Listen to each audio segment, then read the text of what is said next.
Last night we had a great celebration here in Washington of 10 years of hardball. Anyway, I told the crowd that it hasn't always been easy these past 10 years, that politicians don't like to be criticized, and in one case, their efforts to silence critics and to cover up those efforts got a senior Cheney aide caught up in criminality, indeed in a conviction for perjury and obstruction of justice. As my hero Eric Severide once noted, we cannot always be right on the facts, though we must try to be. We cannot always be fair, but we must try to be. But we must always be independent. Well, I'd like to see him be independent because he's in the thrall of the left wing for sure. He is going to moderate a Republican debate shortly. Why do Republicans show up? He said Bush is a criminal last night. He said Cheney's a criminal. His cohort over at MSNBC has demanded the president resign. Resign. These two are being put forward as moderators for both Republican and Democrat debates by NBC News. What happened to NBC News? Good question, Dick. Where is Tim Russert? Why would you have Matthews doing any of these things when Tim Russert is available? In a word, very big.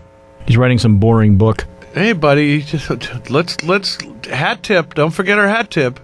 He's the one that got those three Democrats to admit they weren't going to pull troops out of Iraq. Yeah, just stop writing the books, please. All right. Where's Brian Williams with the nice shirts, with the different color collar and shirt? Westchester. Senior Vice President of News Phil Griffin, a former boss of mine, was one of those at the party. This was a party last night celebrating 10 years of hardball losing in the ratings every single year. 10 years in third place. 10 years in third place. Before the fiddler has played. I didn't hear them toasting me. Say, well, first of all, let's have a round of applause for John Gibson, who's been beating me like a cheap drum for, how many years is it? 7? He did fine till I came on the air. And then things went south. Matthews had his big party. He's about to, Tuesday, he's going to moderate the Republican debate in Dearborn, Michigan with Maria Bartiromo. Now, this is a guy who said last night they have been, referring to the Bush White House, they've been finally caught in their criminality. He did not get specific, but by not being specific, he meant to include everything. Scooter Libby was found to have been guilty of a criminal act. But Matthews means more than that. He means WMD, he means listen to those phone calls, he means Gitmo, he means waterboarding, he means all that. And he is going to moderate a Republican debate. Democrats wouldn't come on Fox. There is nobody on Fox who has called any Democrat candidate a criminal, but that's SOP over at the Peacock Network now. They have gone completely partisan and completely to the left. What's it like living with Chris Matthews? Is it hardball at home every night of the week? It's hell. It is absolute hell. Ha! This was... I lost again. Pour me a double. I do not understand why Republicans are participating in this debate. Well, because we're not a bunch of cowards.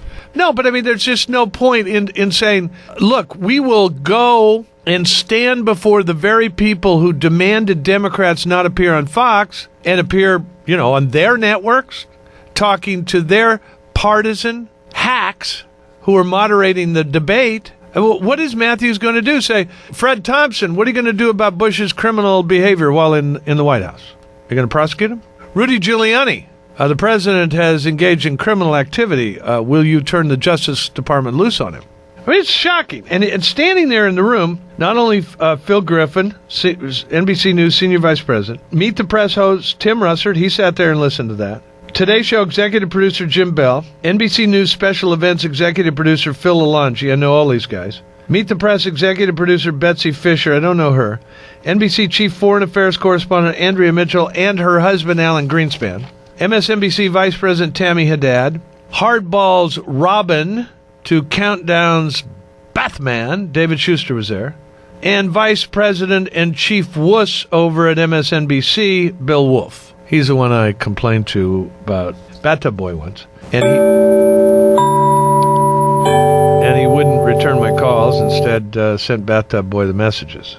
Resign. And by the way, at this party with all these people in attendance, Matthews was heard to opine that he won the debate with Jon Stewart the other night, in which Jon Stewart not only said his book was a piece of crap, but it said, it's not that I don't like your book, I don't like your philosophy of life. I don't like you. He got his ass handed to him. Sure did. It was great to watch. And totally righteous. NBC News, which, I don't know, people died for NBC, the reputation of NBC News. You remember a guy named Don Brown? Went down to investigate Jim Jones? Died. I got a list of NBC News colleagues who have died establishing NBC News as a David Bloom, as a credible news source. And they're trashing it, letting a sportscaster and a guy who swings from the trees moderate debates with serious candidates. Bush hating is a growth industry, John. Everybody's doing it. And I'm so sick of Southern guys with ranches running this country. I want a guy to run for president who doesn't have a ranch. It's a Texas flood of common sense. These Texans are socially backward, and politically they're all stubborn as a mule. John Gibson. I'm so sick of Southern guys with ranches. On Fox News Talk.